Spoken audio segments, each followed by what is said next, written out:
felt like that card just resonated really strong, you want to share it with the whole group? Anyone? Don't be shy. This is not the 15 minutes where y'all are going to be shy today, I promise. All right? Yes, yes. I've got one that is especially for, because it's still Women's Day, so I think this is very appropriate for all the women. Sorry to gents, but it says, God's most precious work of art is the warmth and the love of a woman's heart. Amen. First, if you have a card, keep it. Do not return it. If you are a gentleman and want to give it to your wife, your granddaughter, your daughter, someone you care about, please share. On the vein of that, yes, this is the last day of Women's Month. And this is my first month celebrating Women's Month in your country. So, as we get started, this presentation is an alignment of the research that I did prior to 2020. And I am okay if you all are talking, that is fine, because I know I'm going to be speaking English. And if anybody needs your friend, partner to translate something, please do that. I love being in spaces where there are multiple languages. One, because we're not all supposed to be speaking one language. It's not who God created us to be. But also, I know that the things that we share amongst each other, it's our job to bring back. So the research that I want to share today is about gender-based violence. But before the pandemic, I was committed to working with refugees across the world who came to the United States, predominantly from the continent of Africa, and how it's my job as a Black social worker to help them in my society. So I'm gonna first, the next slide real quick to introduce myself is first, my name is TruLe'sia Newberry. I go by TruLe'sia Janae. I studied international relations and political science at Florida International University for my undergrad, but in 2018, I was afforded the opportunity to go to the illustrious Howard University, which is one of the first colleges that allowed descendants of Africans and African slaves, of course, to learn at an institution. And so I'm grateful for Howard because not only did it allow me as this little Black girl from Chicago by way of Arkansas, by way of everywhere else, to come somewhere and gain knowledge about the world around me, but it also allowed me to explore myself, right? Next slide real quick. So what brought me to South Africa? This is not my first time being here. In 2019, the school social work brought 24 students over to Cape Town, South Africa. And I was just in my head like, oh my God, I can't believe I'm about to go to Africa. The only idea of Africa I had in my world was from my parents, from my mom and my grandma, who had visited throughout their lifetime. But there was another rhetoric in the United States about Africa. What I learned about Africa was at these late night commercials that talked about how Africa was impoverished and the kids were hungry and that unfortunately the people were savages and they were not able to, I'm just saying, I'm sorry. I just have to tell the truth and shame the devil. That is what is told to us growing up. That's what's in our textbooks, that's what's on our TVs, that Africa needs charity. That Africa as a continent, most people don't know it's a continent, they just think Africa's just a country. But it's 54 countries that just need Americans to help. That don't have resources and is not a place that is safe for people to go and to learn and grow, right? But we know that is not the truth. And so here I was in 2019, coming to South Africa, being able to work with Community Women Action. We went to different townships, KBL, we went to East River, we went to probably like 5 different organizations. But for me, we had to choose one. And I was like, I have to go to Community Women Action. These folks are founded upon a young girl who was brutalized and raped and murdered in her community. And before she died, spoke up. And at first I'm like, girl, you finna go up in this place and they're gonna ask you for something. That was my mindset. I don't know why, I know why, just again, you see years and years and years of propaganda against Africa. You're gonna think that they're gonna come in and ask you for something. But as soon as we rode into the gates, there was a community that embraced us. with music and celebration and told us about what they were doing in their community. And when I looked at this organization, I realized there was no organization that I'd ever seen my whole life like this organization. And I felt some type of way. Like I shared with Jamie Lee, she shared with me, she was like, you kind of feel slighted when somebody tells you the wrong information about you and your people, and then realize like it's the first shall be last and the last shall be first. And so next slide. After I came to South Africa, I was extended the opportunity to go further, to Tanzania, to Kenya, to different parts of East Africa. Because again, I don't know where I'm from. I'm gonna be real. In the United States, we don't use the language colored anymore. We think it's a slur. We will go up somebody's head if they call us colored. And so she was my grandma's generation. Because we understand the plight that you all had during apartheid or before apartheid, it translated in the US, right? Same situation, same struggle, maybe different people, but here I was searching for who I was. I want to know who is TruLe'sia, who are we outside of our slave last name. My last name is Newberry, it's a slave plantation name. I don't know what happened before. So we went to this place called Bagamoyo, and everybody say Bagamoyo. Bagamoyo. It means lay down your heart, which was one of the farthest of East slave ports that would take slaves from all over the continent, but to South Carolina. And so it was there that I said to myself, I cannot stay in a society that funds genocide, tells me the wrong narrative about my people. I need to come back. And so 2 months ago, I bought a one-way ticket here to South Africa with the hopes of healing from the trauma that I've experienced, the gender-based violence that I've experienced from the age of 2 all the way until 12 days ago. Right? Gender-based violence is our generation's issue. That if we don't combat, it won't matter the gardens that we plant, or the organizations that we start, or the churches that we planted. If we don't address the violence that is happening in our homes, in our communities, we won't have nothing left to harvest other than hate. Okay? I'm not going to ask anybody to raise their hands about the experiences of violence that you have endured in your lifetime, but I'm here to share how we can translate our traumas into triumph. Because even though, again, I see elders, we all have made it. Like, you all are what we use as our framework of living. But we're coming to this space and time, especially after COVID, that we've lost so many people. In 1 year, I lost both my grandmothers. Gone. And in my community, we do not allow our elders to live at home until they're passing on.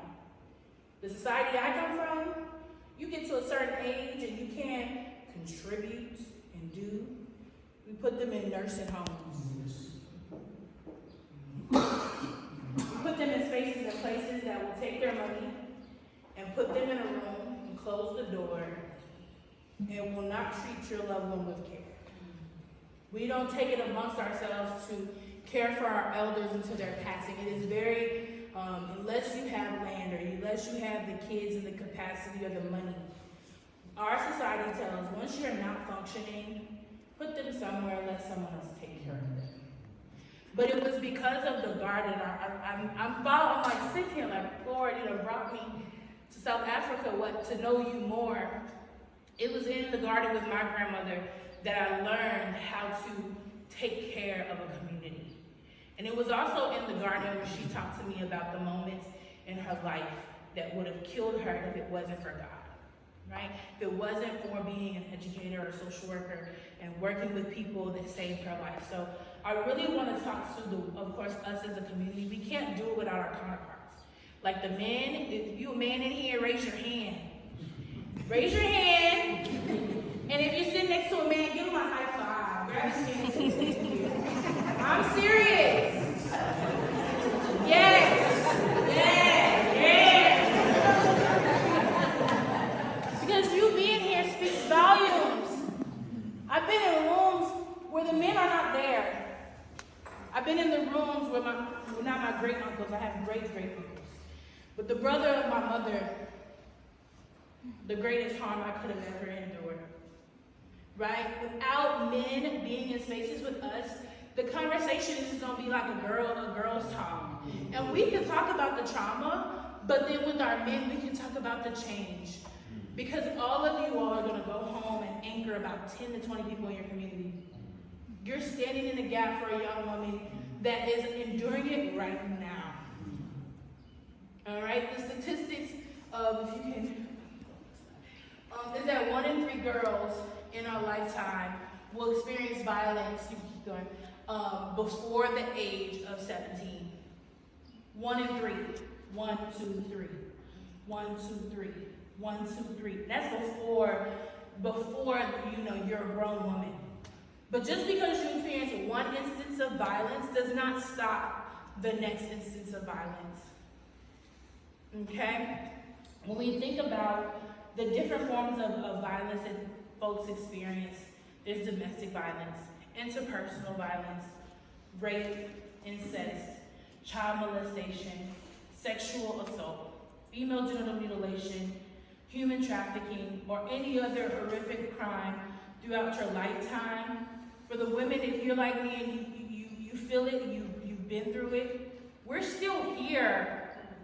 We didn't die. Even though they wanted us to die, they left you in their room, if they left you in the dirt, if they left you where they left you in hope that you didn't get up, you had to get up, whether it was for yourself or for your kids or for your community. You had to keep standing. And I'm also speaking to the men because men also experience violence.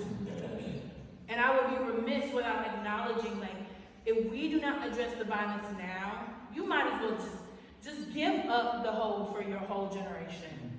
I'm serious, if you don't want to plant the seeds for the next generation to flourish, then keep silent. And I'm saying that not to be abrasive or to be harsh, because silence keeps us alive. Silence has kept me alive, but it has also kept me broken.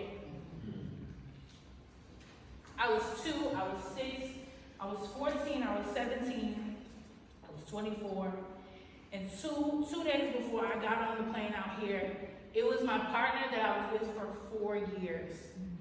I thought I loved this person. Oh, I told him I would host my dreams. Then I finally told him I want to go to Africa. Oh, you want to go out there? And I was like, who is this person? I'm so confused. Wait, hold on. Why are you hurting me? It's 48 hours left. You think you're going to just leave me? He was hoping that by hurting me, I would stay. And I was like, no. Because America is ghetto. You don't have to repeat that, but America is not a place that sees black women and helps us. We can call the police, and they can come to our homes and kill us. It's not the same. We don't have the people that help us look like us sometimes. And then we're subjected to further harm. And again, that could be seen in your communities too. So how can we overcome? So I want to talk to you all about how to restore your mental health and also plant the seeds. And how do you plant the seeds of ending gender-based violence for the next generation and for yourself? It's going to be about talking about it. Everybody say, let's talk about it. Let's talk about it. Come on. Let's talk about it. Let's talk about it within our communities.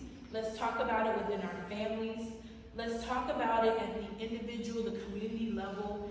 Because while we talk about it in our groups, in our communities, it will change. Oh my gosh, it will change how the next person who hears your story picks up their pain and can walk with it. I'm serious. I said to myself, and oh man, sometimes being in church is hard for me because, you know, when we come into these doors, we're sometimes convicted of what we've done outside of them. We know that when you all were talking, you know, praying in your language, I still feel the Holy Spirit in my own. I don't need to know the words to know His Spirit, right? You don't need to know everything that the person next to you has gone through to know that they believe in their standing, because you see them. And so when we think about mental health support, we need to understand how can we heal. That our journey of healing is not a straight line. It's not, all right, I got up today and I did a good job today. Tomorrow you might feel down. You might be re-triggered and re-traumatized. We know that gender-based violence, especially in South Africa, happens every 29 seconds. Every 29 seconds. And for me, that is a hard 29 seconds to like sit with, knowing that for 29 seconds or for a lifetime, I stayed silent. And so when I came to South Africa, I shared what I went through 48 hours before. I told myself I was going to come to Community Women Action. But I'm like, how is it that I'm a social worker and I'm coming to their country broken? Like, I need some time. Auntie Joan, Ashley's mother, would reach out and be like, hey, come on by. And I'm like, yeah, I'm gonna come on by. I can't come on by when I'm broken. I'm gonna come on by. And then early again, since I was on the 18th, I met a young woman in the community. What she said to me was not true. She said she was a student at a university studying, a PhD student. She asked me to go to an establishment in KBL on a Sunday afternoon. So Sunday afternoon is supposed to give you good vibes. And said we will leave by 6 o'clock. So I'm like, okay, all right, got it. By 5:03, I had no remembrance. I was drugged for 12 hours and left somewhere I did not give consent. And when I got up and I'm like, what has happened to me? All of the thoughts, when we think of the violence that we experienced, the shame, the guilt, why did I go out with this person? What has happened to me? What did I do to deserve? I went back to my Airbnb and all I could do was, again, like, I had to overcome what was going through my body. I'm sorry, the drugs, like women that are being brutalized in your country, we're feeling the same thing. We don't know what to do. It doesn't matter if you're from Germany or France or the United States or South Africa or Two Rivers or East River or wherever, we feel the same pain. But I felt alone. The enemy wanted me to feel alone. The enemy wanted me to go in my dresser and get the antidepressants that the United States loves to give to people. Inhalers, $300. Antidepressants, $5. Life-saving medicine for diabetes, thousands of dollars. Antidepressants, free. And all I could think about was like, I cannot do this. How is it that I did all this research about how to protect women and stand in the gap, and now I can't even put the pieces together for myself? All of a sudden, Dean, Auntie Joan, and I said, Lord, I need help. And it took a lot of me to ask for help. And all of a sudden, next morning, Auntie Joan and Auntie Ba in a van picking me up. And from that point on, they held my hand, whether it was for the rape kit or to the police detectives. And then they told me, at the end of the day, you have to heal from this because God needs you to serve. And for everyone that's sitting in here, y'all have been there before, where you're either the person that's holding the hand or being pulled and supported through those processes. It is important for us to speak about gender-based violence. And when we're not able to speak about it, we have to be open to healing. Because your children, if you're a parent in this place, I promise you, I know y'all don't want that for your kids. I know you don't. And you know what I'm saying? You shouldn't. And you shouldn't want that for yourself or the person next to you. So whether that is, when we think about mental health, is it when we're asking for help, seek community in the people or the organizations around you. There's whether your mandate for your organization is young people or food insecurity, no matter what, it doesn't matter if the child can read, if they're hungry. It doesn't matter if the girl is wanting to succeed when she can't think because when she goes home, she's trapped with the people, committing crimes, right? Seek community and provide support. And then understand that it's a journey. So this next piece, everybody say safety plan. Safety plan. Safety planning, right? Also, I love how sometimes we bring these concepts and maybe if I share something and it doesn't fit your lifestyle or maybe something you're not interested in, Google safety planning too, but when I think about safety planning, it's when you get to the bottom. And in the word it talks about how Jesus said, even if my disciples don't say my name, a rock will cry out. So we don't want it to be the forensics that come up in the dead body. We should want it. We are given the opportunity to get up after the drugging, get up after the assault, get up after the rape. It shouldn't be my silence. In my silence, I just walk away. Okay, I'm not gonna say nothing. I'm a married girl. I can go home. That would be, it would be disgusting of me to stay silent with all the opportunities that God has given us, right? And for you the same. If you have your life, if you have the strength to say something and to be of support, it's important to safety plan for tomorrow.